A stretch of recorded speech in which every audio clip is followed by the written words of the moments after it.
الحمد لله وكفى وسلام على عباده الذين اصطفى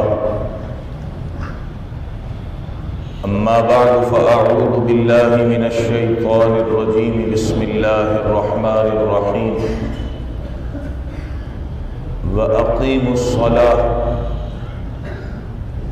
قرآن کریم کا ایک حصہ تلاوت کیا ہے۔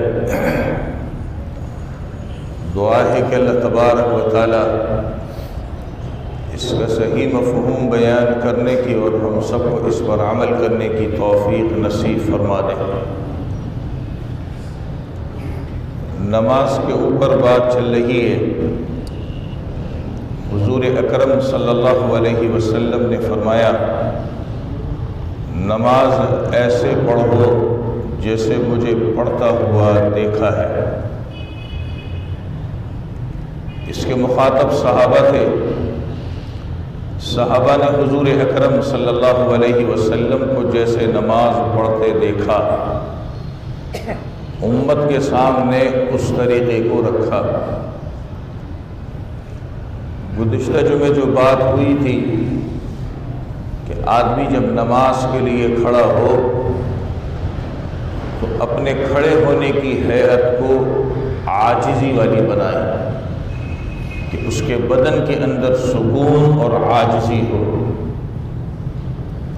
اس پر میں نے فقہا کی ایک بات عرض کی تھی کہ جب نماز کے لیے کھڑے ہو جائے تو اپنے پاؤں کے درمیان کم از کم 4 انگلیوں کا فاصلہ ہو یا 8 انگلیوں کا فاصلہ ہو۔ آدمی اگر بدن کا بھاری ہے تو وہ اپنی حیت کے اوپر کھڑا ہو، جس طرح سہولت سے وہ نماز میں کھڑا ہو سکتا ہے۔ مگر خواتین کے لیے رسول کریم صلی اللہ علیہ وسلم نے ایک لفظ کے اندر سمجھا دیا کہ وہ سمٹ کر نماز پڑھے۔ اس کا سمٹنا یہی ہے کہ وہ اپنے پاؤں کے پنجوں کو ملا لے۔ اگر بھاری بدن کی خاتون ہے، اس طرح کھڑی نہیں ہو سکتی تو وہ پاؤں کھول بھی سکتی ہے، اس کو منع نہیں کیا گیا، اس پر پابندی نہیں لگائی گئی۔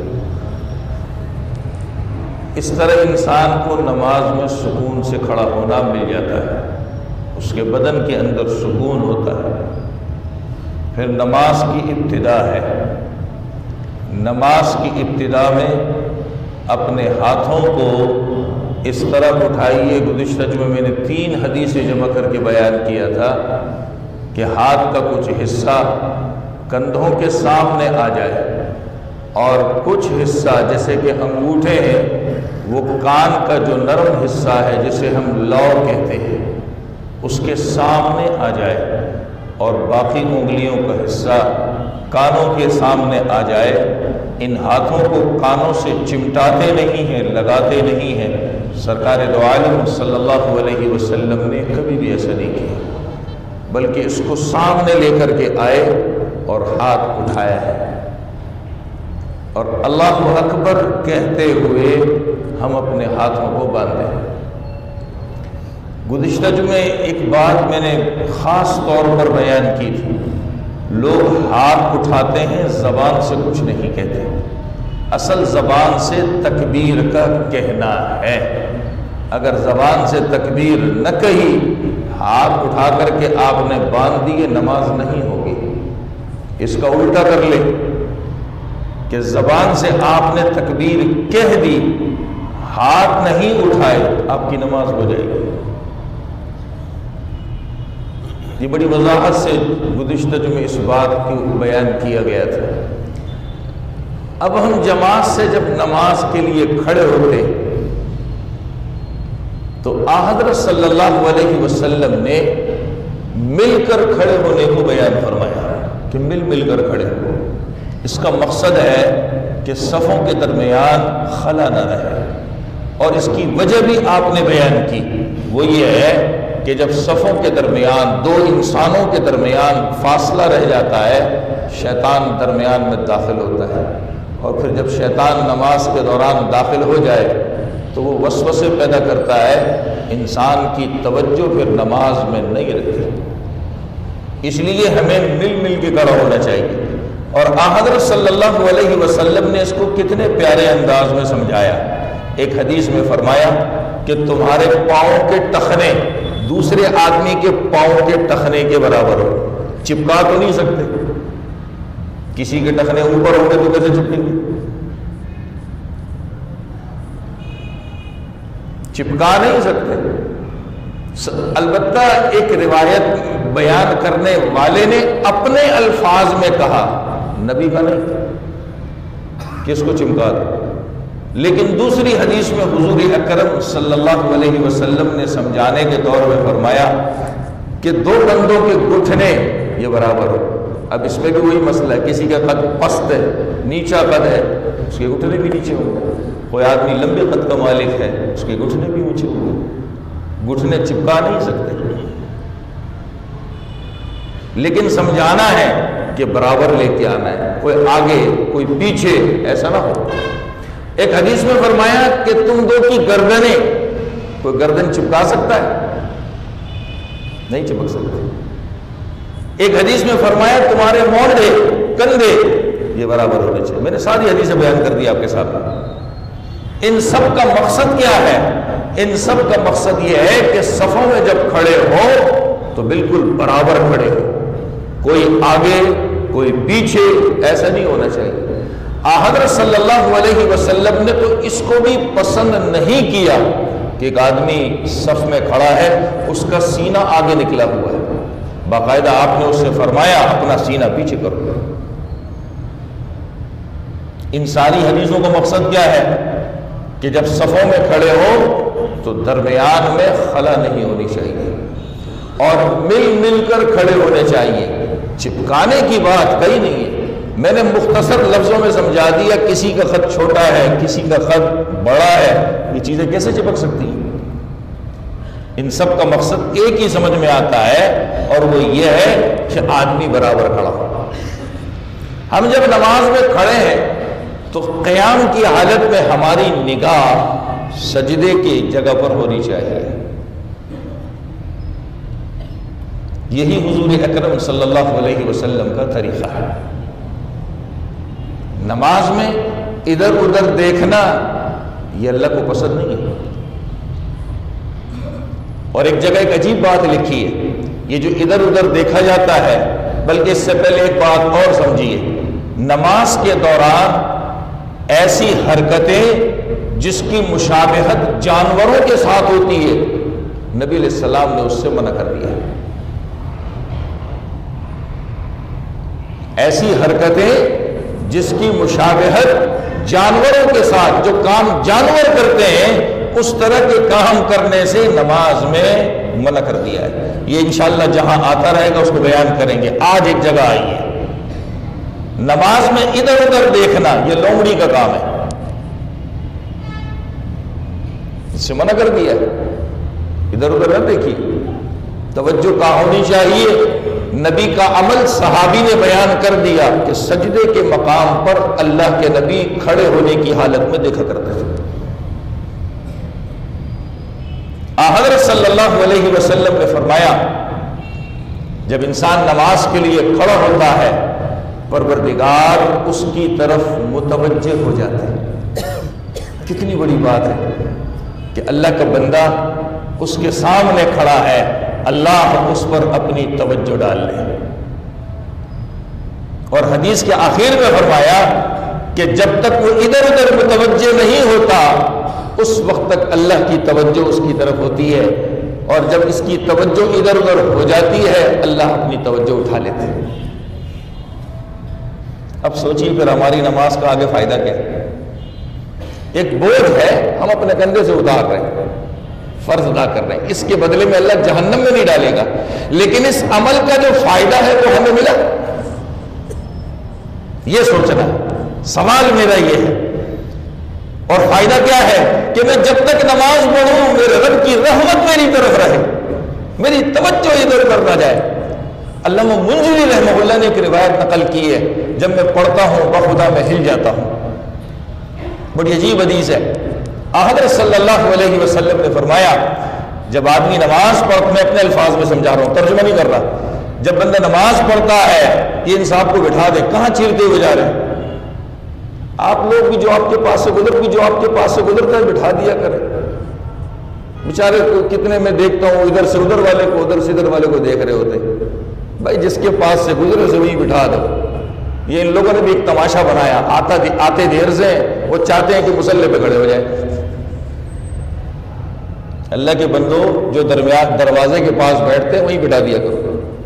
ہماری توجہ بھی خراب ہوتی ہے, اور جو بیچارے جس کے پاس سے جس کو یہ لاتے مارتے ہوئے جاتے ہیں اس کی توجہ بھی خراب ہوتی ہے. سمجھنا ہم نے ہے نہیں. حالانکہ میں کتنی مرتبہ اس بات کو بیان کر چکا ہوں. بس آدمی آتا ہے, وہ چاہتا ہے میرے باپ کی مسجد ہے, میری باپ کی جاگیر ہے, میں جو کرنا چاہوں کروں, مجھ سے کون پوچھنے والا ہے. تب ایک صاحب آئے, وہ پورا سب کچھ پھلانگتے ہوئے سب کو لاتے مارتے ہوئے آگے بیٹھ گئے. انہیں کوئی احساس نہیں ہے کہ میری ذات سے کس کس کو تکلیف ہو رہی ہے. یہ آج کے دن کے تیسرے صاحب ہیں, ابھی آج کی بات ہے. اللہ کے بندوں کچھ تو خیال کرو. جو دروازے میں ہمارے بھائی بیٹھتے ہیں, جو وہاں سے گزرے وہی بٹھا دو, وہی بٹھا دو اس کو. ماشاءاللہ کتنے لوگ ہیں جو وقت سے پہلے آ کے بیٹھتے ہیں, تو وہ بھی تو کسی مقصد کے لیے آتے ہیں نا. کیوں آتے ہیں؟ انہوں نے اس بات کو سمجھا ہے کہ ہم نے آگے بیٹھنا ہے تو پہلے جانا ہے. یہ بعد میں آنے والے جتنے بھی چودھری ہوتے ہیں ان کو باہر کر دیا کرے. یہ نیکی ہے. یہ کندھے پھلانگ کے جا رہا ہے, یہ گناہ ہے, اس سے آپ اس کو بچا رہے ہیں. پتہ نہیں ہم لوگ ڈرتے کیوں ہیں, مجھے یہ سمجھ میں نہیں آتا. ان باتوں سے ہم ڈرتے کیوں ہیں, مجھے یہ بات سمجھ میں نہیں آتی. عجیب ہمارا حال ہو گیا. وہ مزے سے کندھے پھلانگتا ہوا, لوگوں کو ٹکرے مارتا ہوا آ رہا ہے, اب نماز پڑھ کے چلا جائے گا, میں نے بہت بڑا احسان کر دیا اللہ پہ. بھائی جس کے پاس سے بھی جو بندہ گزر کے جائے اس کو بٹھا دو وہیں پر, وہیں بٹھا اس کو پکڑ کے, زبان سے کچھ نہ ہو خاموشی سے بٹھا دو اس کو. پتہ نہیں ہم لوگ سمجھیں گے کب, مجھے یہ بات سمجھ میں نہیں آتی. ہر بعد میں آنے والا کہتا ہے میرے باپ کی جاگیر ہے, مجھے کسی کا باپ روک سکتا ہے, میں جاؤں گا آگے. اور میں ایک جملہ بڑا سخت کہنے جا رہا ہوں, اس میں خاص طور پہ جو ہماری بڑی عمر کے بزرگ ہیں وہ تو پتہ نہیں کیا سمجھتے ہیں, معاف کر دینا مجھے, میں نے بہت سخت جملہ کہہ دیا ہے. یہ ہمارے بزرگ قابل احترام ہے, ہمارے سب آنکھوں پر ہے, لیکن مسجد کو اپنے باپ کی جاگیر نہ سمجھیں. بعد میں آ رہے ہیں, جہاں جگہ مل رہی ہے وہیں بیٹھے. جو بیچارہ پہلے آ کے بیٹھا ہے حق اس کا ہے, آپ کا قصور ہے, آپ بعد میں کیوں آ رہے ہیں. ہمارے ایک بات اور بھی ہے, میں تو اس مسجد کا 5 وقت کا نمازی ہوں نا, میرا حصہ پہلے ہے تو پھر آ کے نماز پڑھا لے بھائی, تیرا حصہ تو اس سے بھی آگے, ہم تجھے حضرت جبریل سے بھی آگے کر دیں گے. پتہ نہیں کیا ہماری سوچیں بنی ہوئی ہیں. میں حیران ہوتا ہوں کبھی کبھی ان باتوں کے اوپر. خیال کریں اس بات کا, جس ساتھی کے پاس سے گزرے پکڑ کے اس کو بھی بٹھا دیں, خاموشی کے ساتھ بٹھا دیں اس کو. پھر جب وہ جھگڑے گا انشاءاللہ ہم یہاں سے دیکھ لیں گے اس کو. اتنا تو میرے ساتھ تعاون کریں. ڈرتے کیوں ہیں؟ یہ تو نیکی ہے کہ کسی کو گناہ سے بچا رہے ہیں. ڈرنا کس بات سے بھائی؟ وہ کہ کھا جائے گا, مار ڈالے گا, کیا کرے گا, کچھ بھی نہیں کرے گا. یہ نیکی ہے, نیکی. آپ پہلا قدم بڑھائیں. میں تو نہیں چاہتا کہ اسپیکر میرے پاس لگا ہوا ہے سب سنیں, لیکن آپ پھر مجھے مجبور کر دیتے, پھر میں سب کے سامنے کہہ دیتا ہوں. پھر لوگوں کو برا بھی لگتا ہے, بڑا سخت آدمی ہے, پتہ نہیں مجھے کہاں سے ہاتھ لگا کے چیک کیا کہ میں سخت ہوں. بھائی میں بھی آپ کی طرح انسان ہوں, میں بھی آپ کی طرح انسان ہوں, مجھ سے بھی غلطی ہو سکتی ہے, سب کچھ ہو سکتا ہے, لیکن مجھے بولنے پہ مجبور نہ کیا کرے. یہ مائک لگاؤ گا اور کوئی مسئلہ نہیں ہے, مجھے شرم نہیں آتی. جو دین ہے انشاءاللہ بتائیں گے, یہ ہمارا کام ہے, آپ کا بھی کام ہے. جو آپ سیکھ رہے ہیں وہ دوسروں کو بتائیں, پیار محبت سے سمجھائیں. یہ نیکی ہے, نیکی. ہم ڈرتے. میں اس کی ایک مثال اور, بات کھل پڑی تو بول پڑو, موضوع انشاءاللہ پہ بیان کرتے ہیں. آپ کو یاد ہوگا 10 12 15 سال پہلے جب مسجدوں کے اندر موبائل بجتا تھا, پوری مسجد گونجتی تھی, شرم نہیں آتی, مسجد میں موبائل بج رہا ہے, یہ ہو رہا ہے, وہ ہو رہا ہے. ہم نے اب بولنا چھوڑ دیا, اور کچھ لوگوں نے مجھ سے کہا بھی, اور میں ان کی باتیں سن کے بڑا حیران بھی ہوا. جی اب تو چل پڑا ہے, کس کس کو روکیں. تو میں نے ایک صاحب سے کہہ بھی دیا, اجی کوئی چمچ سے غلاظت کھانا شروع کر دے گا تو کھانے دے گی. جی ٹرین چل پڑا ہے, کھانے دو اس کو, کھا رہا ہے.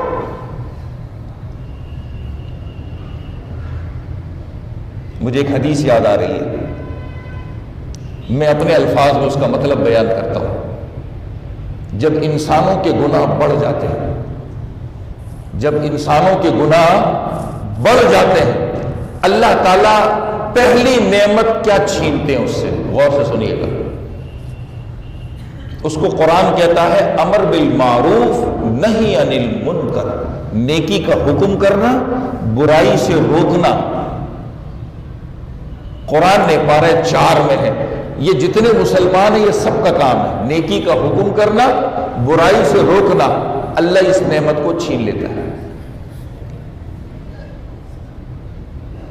میں حدیث کے حوالے سے بیان کر رہا ہوں، اپنی طرف سے بیان نہیں کر رہا، لیکن اپنے الفاظ میں بیان کر رہا ہوں، ترجمہ نہیں کر رہا، تاکہ سمجھ آ جائے۔ جب گناہ بڑھ جاتے ہیں تو اللہ کون سی نعمت چھینتا ہے؟ نیکی کا حکم کرنا اور برائی سے روکنا۔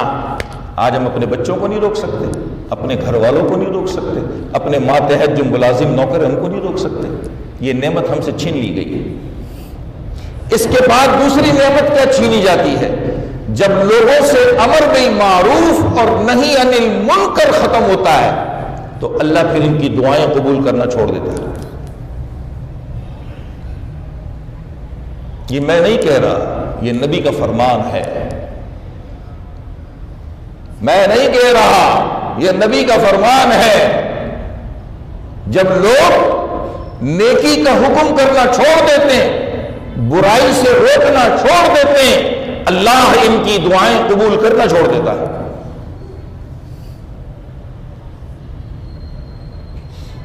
آج موبائل بجتا ہے، اس کا پڑوس والا اس کو نہیں سمجھاتا، بھائی اس کو بند کر لیا کرو۔ کرتے ہیں ہم؟ ایمانداری سے بتائیے، اللہ کے گھر میں بیٹھے ہیں، کیوں نہیں کرتے؟ کیوں نہیں کرتے؟ ہم ڈرتے ہیں لوگوں سے۔ اللہ نے ہمارے دلوں میں انسانوں کا خوف بٹھا دیا ہے، اپنے جیسے انسانوں کا خوف بٹھا دیا ہے، ڈرتے ہیں ہم لوگ۔ یہ ڈر کیوں آیا ہے؟ یہ ڈر کیوں آیا ہے؟ ہم نے لوگوں کو نیکی کا راستہ بتانا چھوڑ دیا، گناہوں سے بچانا چھوڑ دیا۔ کس بات کا ڈر ہے؟ آپ بولنا تو شروع کریں، اس کو 1-2 مرتبہ تنبیہ تو کریں، میرے بھائی اس کو بند کر دے، یہ کیا بج رہا ہے، اس کو بند کر دے، یہ کیا بج رہا ہے، نماز میں نہیں چلاتے، اس کو بند کر دیتے ہیں۔ آپ بولنا تو شروع کریں، انشاءاللہ کسی کی محنت اللہ ضائع نہیں کرتا۔ لیکن ہم نے ہمتیں توڑ دی، پست ہمت ہو گئے ہم لوگ، اور ماشاءاللہ آج نماز بھی پڑھتے ہیں اور دھنے بھی سنتے ہیں۔ نہیں ہوتا ایسا؟ نہیں ہوتا ایسا؟ یہ کیوں ہو رہا ہے؟ ہم نے اپنی عبادت خراب کر لی ہے۔ اور میں آپ کو ایک اگلی بات اور بتا دوں، یہ ہم نے جو اپنی عبادت خراب کر لی ہے نا، نماز ہے کہ نہیں، خراب کی ہے کہ نہیں کی ہے؟ اور اسی عمل سے مسجد کی بے اکرامی ہو رہی ہے۔ یہاں فرشتے بھی ہوتے ہیں ہمارے علاوہ، فرشتے بھی ہوتے ہیں مساجد میں، ان کو تکلیف ہوتی ہے ہمارے عمل سے۔ جب اس طرح ہم مسجد کی، نماز کی ناقدری کریں گے تو اللہ پھر ہم سے یہ عبادت بھی چھین لے گا۔ اللہ ایسا نہ کرے، لیکن جو میں نے پڑھا ہے اس کو سامنے رکھ کے میں نے بتایا ہے۔ آج سے اللہ کے گھر میں بیٹھ کے عہد کریں کہ جو بھی اس طرح کرے گا اس کو محبت سے ہم سمجھائیں گے انشاءاللہ۔ ہم محبت سے انشاءاللہ اس کو سمجھائیں گے۔ جب ہم سب بولنا، بھائی میں ایک مثال دیتا ہوں، کسی جگہ پر لائن لگی ہوئی ہے، لائن سے لوگ جا رہے ہیں، کام کر رہے ہیں، درمیان میں کوئی گھستا ہے، کیسے سارے شور مچاتے ہیں؟ تو وہ انسان کا بچہ بنتا ہے کہ نہیں بنتا؟ وہ بھائی بنتا ہے کہ نہیں بنتا؟ شرما کیوں رہے ہو بھائی، آپ بھی انسان ہو یار میری طرح، بنتا ہے کہ نہیں بنتا؟ تو یاد بھی کر رہے ہیں، اللہ کا گھر ہے، ہم اللہ کے گھر کی عزت، اللہ کی عبادت، نماز، اور ہمارے مسلمان بھائی نمازی، ان کے احترام میں یہ کام کریں گے، اللہ انشاءاللہ کہاں سے کہاں پہنچا دے گا۔ ڈریے مت، ڈریے مت۔ آپ جہاں نماز پڑھتے ہیں، جس مسجد میں نماز پڑھتے ہیں، بہت سے ماشاءاللہ ایسے بھی ہوئے جس یہاں جمعے کے لیے آتے ہیں، عام نمازوں میں نہیں ہوتے، لیکن جہاں بھی نماز پڑھتے ہیں، جب آپ دیکھیں کہ مسجد کے اندر ایسا برا کام ہو رہا ہے، شور ہو رہا ہے، موبائل بج رہا ہے، لوگ چیخو پکار کر رہے ہیں، آپ ان کو محبت سے سمجھائیں، خود بھی بچیں، دوسروں کو بھی بچائیں، پھر دیکھیں کہ یہ عمل کیسے پھیلتا ہے، اللہ اس کی برکت کیسے دیتے ہیں۔ ایسا برا کام ہو رہا ہے، شور ہو رہا ہے، موبائل بج رہا ہے، لوگ چیخو پکار کر رہے ہیں، آپ ان کو محبت سے سمجھائیں، خود بھی بچیں، دوسروں کو بھی بچائیں، پھر دیکھیں کہ یہ عمل کیسے پھیلتا ہے، اللہ اس کی برکت کیسے دیتے ہیں۔ آئندہ جس ساتھی کے پاس سے جو اندر آئے اسے پکڑ کے وہیں بٹھا دیں۔ بات یہاں سے شروع ہوئی تھی۔ بہرحال میں اپنے مقصد پہ آتا ہوں۔ علامہ منذری رحمہ اللہ نے ایک روایت نقل کی ہے، جب انسان نماز پڑھتا ہے پروردگار کی توجہ اس کے اوپر ہوتی ہے، اور جب وہ بندہ نماز میں ادھر ادھر توجہ شروع کر دیتا ہے، اللہ سے توجہ ہٹا لیتا ہے۔ اللہ کی ناراضگی دیکھیے، میں پڑھتا ہوں ہل جاتا ہوں، اللہ کی ناراضگی سنیے، جب بندہ ادھر ادھر توجہ کرتا ہے، اللہ کہتے ہیں بندے سے، ہمیں تو سنائی نہیں دیتا نا، ہمارے نبی کا فرمان ہے، الحمدللہ ہمیں اس پر یقین ہے، اللہ فرماتے ہیں بندے سے، کیا میرے علاوہ کوئی اور خدا تجھے مل گیا ہے؟ کیسی ناراضگی اللہ کی، کیسی ناراضگی ہے اللہ کی کہ نبی فرماتے ہیں جب بندے کی توجہ نماز سے ادھر ادھر ہو جاتی ہے تو اللہ تعالیٰ بندے سے کہتے ہیں، بندے کیا میرے علاوہ کوئی اور خدا مل گیا ہے؟ اس لیے ہمیں اس کی محنت کرنی پڑے گی۔ بھلے عمر کے جس حصے میں آ گئے کوئی مسئلہ نہیں ہے، اللہ نے اگر بڑھاپے میں سمجھا دیا تو یہی بہت بڑی غنیمت کی بات ہے۔ الحمدللہ موت سے پہلے سمجھ تو آ گیا، اگر ہم کوشش ہی شروع کر دیں شاید اللہ تعالیٰ ہماری کوشش پہ ہمیں معاف کر دے اور پچھلے سارے جرم معاف کر دے۔ آج تک تو نے نہیں کیا، اب تو شروع کر دیا۔ اس لیے دماغ میں یہ بات نہیں آنی چاہیے اب تو میں بوڑھا ہو گیا، اب تو بڑی عمر کا ہو گیا، اب تو شرم آتی ہے، اب کس سے سیکھوں، اب کیا کروں، ایسا نہیں سوچنا چاہیے۔ جس عمر کے حصے میں جو بات مل رہی ہے بس اپنے پلے باندھنی ہے کہ انشاءاللہ میں نے اس پر عمل کرنا ہے، ہم نے نماز بنانی ہے۔ ہماری توجہ جب ہم اللہ کے سامنے کھڑے ہیں سجدے کی جگہ پر ہونی چاہیے۔ جب نماز میں کھڑے ہیں اب اپنے ہاتھوں کو، اپنے جسم کو حرکت نہیں دینی۔ بہت سے لوگ جب نماز میں کھڑے ہوتے ہیں ہلتے ہیں، ایسے ہمارے گھروں میں خواتین بھی ہلتی ہیں، ان کو بھی سمجھائیے یہ نماز میں نہیں ہے۔ آپ نے بھی دیکھا ہوگا خواتین بھی ہمارے گھروں میں نماز میں جب کھڑی ہوتی ہیں تو ہلتی ہیں، کچھ آگے کی طرف، کوئی دائیں بائیں۔ نماز میں نہیں ہے، نہ مردوں کے لیے ہے نہ عورتوں کے لیے، بالکل سکون سے کھڑا ہونا ہے۔ صحابہ کی مثال کیسی لکھی ہے نماز میں، اس مثال سے انشاءاللہ سمجھ آ جائے گا۔ صحابہ جب نماز پڑھتے تھے تو نماز میں ایسے کھڑے ہوتے تھے جیسے کہ کسی نے زمین میں بانس گاڑ دیا ہے۔ جب زمین میں بانس گاڑ دیا جائے تو بانس ہلتا ہے؟ بانس ہلتا ہے؟ نہیں ہلتا۔ صحابہ کی نماز ایسی تھی۔ انہوں نے کہاں سے سیکھی؟ نبی سے سیکھی۔ ایک حدیث میں نے پڑھی، اللہ کے نبی ایک مرتبہ گھر سے باہر تشریف لائے مسجد کی طرف، ایک آدمی کو دیکھا کہ نماز کے دوران کپڑوں سے کھیل رہا ہے، نماز کے دوران کپڑوں سے کھیل رہا ہے۔ نبی نے ایک عجیب جملہ فرمایا، کہا اس کے دل کے اندر اگر خدا کا خوف ہوتا تو یہ کپڑوں سے کبھی نہ کھیلتا۔ برا مت مانیے گا اور ناراض بھی مت ہوئیے گا۔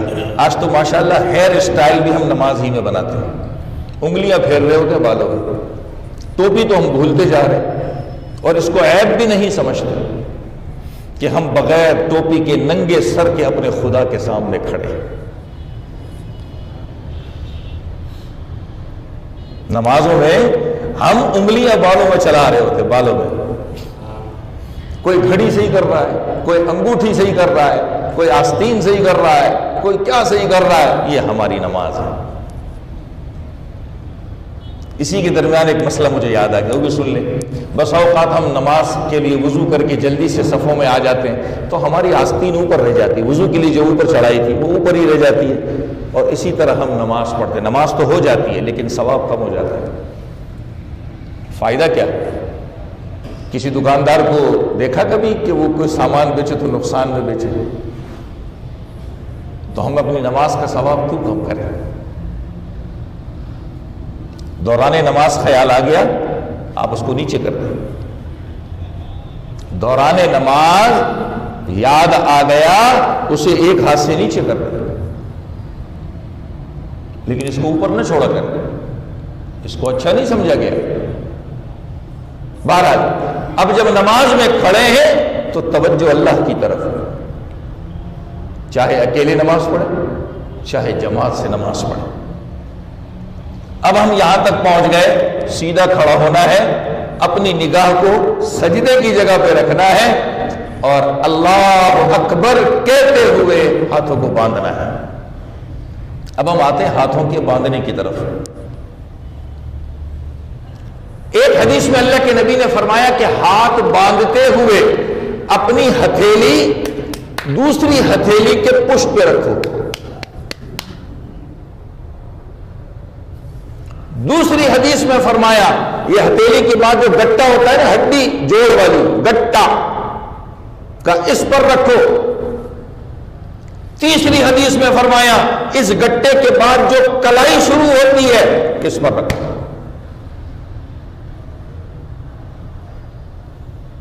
یہ تین الگ الگ باتیں اور تینوں الگ الگ حدیثیں، تینوں حدیثیں الگ الگ ہیں۔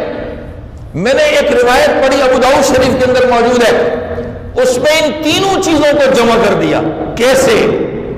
میں بول رہا ہوں، آپ اپنی عملی طور پہ کرتے جائیں، انشاءاللہ سمجھ آ جائے گا۔ کریں عملی طور پہ۔ ہتھیلی کے پشت پر رکھے، یہ چھوٹی انگلی اور انگوٹھے سے یہ ہڈی کو پکڑ لے جو جوڑ والی ہڈی ہے، اور باقی تین انگلیاں بچ جائیں اسے کلائی پر بچھا دے۔ تینوں حدیثوں پہ عمل ایک ساتھ ہوگا اور ایک وقت میں تین حدیثوں پہ عمل کرنے کا ثواب ملتا ہے۔ دوبارہ عرض کیے دیتا ہوں، اپنی ہتھیلی دوسرے ہاتھ کی پشت ہتھیلی پر رکھ دے، چھوٹی انگلی سے اور انگوٹھے سے یہ گٹے کی ہڈی پکڑ لے اور تین انگلیاں بچ گئی، اسے بچھا دے، یہ کلائی پہ بچھ گئی۔ ایک عمل سے تین حدیثوں پہ عمل ہو رہا ہے، تینوں کا ثواب بیک وقت ملتا ہے انسان کو۔ اب اگر کسی سے ہتھیلی پر رہ گئی، نماز ہو جائے گی۔